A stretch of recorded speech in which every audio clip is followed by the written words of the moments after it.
అదే RTV app వార్తల్ని క్షణాల్లో చదివే అవకాశం ఉంటుంది. ఒక న్యూస్ పేపర్, ఒక టెలివిజన్ ఛానల్ మీ చేతుల్లో ఎప్పుడూ ఉంటాయి. Welcome to RTV. నేను మీ గయాజ్ని. అక్రమ మైనింగు, అదేవిధంగా ఎస్సీ ఎస్టీ అట్రాసిటీ కేసు, పేలుడు పద్ధతులకు సంబంధించిన కేసులో గత కొద్ది రోజుల నుంచి మాజీ మంత్రి కాకాని గోవర్ధన్ రెడ్డి నెల్లూరు సెంట్రల్ జైల్లో రిమాండ్లో ఉన్నారు. అయితే అతని మీద మరో 3 కేసులు కూడా నమోదవడం జరిగింది. వెంకటాచలము, ముత్తుకూరు, అదేవిధంగా మంగళగిరి సిఐడి పోలీసులు కూడా మరో 3 కేసులు నమోదుపరచడం జరిగింది. అయితే కాకాని గోవర్ధన్ రెడ్డి గతంలో సర్వేపల్లి ఎమ్మెల్యే సోమిరెడ్డి చంద్రమోహన్ రెడ్డి మీద అసభ్యకరమైన పోస్టులు పెట్టాడంటూ నెల్లూరు చెందిన సురేంద్ర అనే వ్యక్తి సిఐడి పోలీసులకు ఫిర్యాదు చేయడం జరిగింది. ఈ మేరకు మంగళగిరి సిఐడి పోలీసులు నిన్న కోర్టులో పీటీ వారెంట్ వేసి ఈరోజు నెల్లూరు సెంట్రల్ జైల్లో ఉన్న కాకాని గోవర్ధన్ రెడ్డిని విచారణ నిమిత్తం మంగళగిరికి తీసుకెళ్లడం జరిగింది.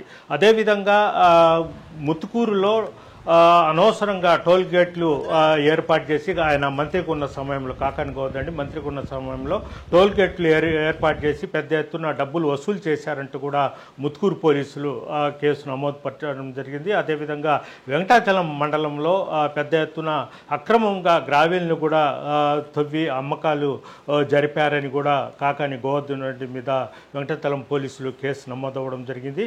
అయితే ఇప్పటికే కాకాని గోవర్ధన్ రెడ్డి మీద అక్రమ మైనింగ్ కేసు, అదేవిధంగా ఎస్సీ ఎస్టీ అట్రాసిటీ కేసు, పేలుడు పదార్థాల మీద నాన్ బెయిలబుల్ కేసు నమోదు చేసి ఉండడంతో పాటు మరో 3 కేసులు పెట్టడంతో అతను ఇంకా అంటే బెయిల్ మీద రావడానికి చాలా రోజులు పెట్టే అవకాశాలు ఉన్నాయంటూ కూడా రాజకీయ విశ్లేషకులు కూడా అనుమానిస్తున్నారు. అయితే ఒక పక్కడ్బందీగా అతన్ని ఉచ్చు బిగిస్తున్నట్లు కూడా వైఎస్ఆర్సీపీ శ్రేణులైతే ఆరోపిస్తున్నారు. రెడ్ బుక్ రాజ్యాంగం నడుస్తుంది. కేవలము కాకాని గోవర్ధన్ రెడ్డి మీద కావాలని ఒక పథకం ప్రకారం అతని మీద కేసులు నమోదు చేసి జైల్లో ఉంచి ఉన్నారని కూడా ఆరోపణలు కూడా వినిపిస్తున్నాయి. అయితే మొత్తం మీద అక్రమ మైనింగ్తో పాటు ఎస్సీ ఎస్టీ అట్రాసిటీ కేసు, అదేవిధంగా పేలుడు పదార్థాల్లో కూడా బెయిల్ రావడానికి ఇంకా కొంత సమయం పడుతుంది.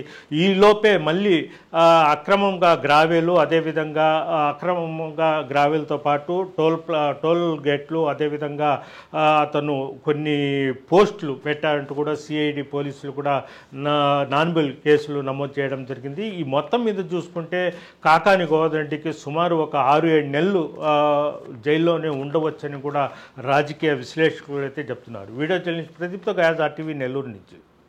మరిన్ని వీడియోస్ కోసం ఛానల్ ని సబ్స్క్రైబ్ చేయండి. లేటెస్ట్ అప్డేట్స్ కోసం వాట్సాప్ ఛానల్ ని ఫాలో చేయండి. అండ్ లింక్ డిస్క్రిప్షన్ లో ఉంది.